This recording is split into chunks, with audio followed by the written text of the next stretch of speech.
You ask Tiger to solve. This deals with linear equations with one unknown. The final result is b=14. Let's solve it step by step. Simplify the expression.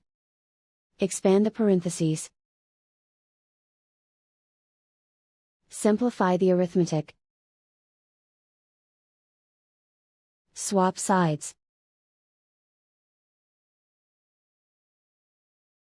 Group all constants on the right side of the equation. Subtract 22 from both sides.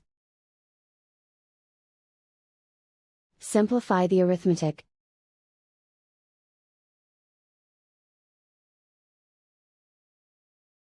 Isolate the b.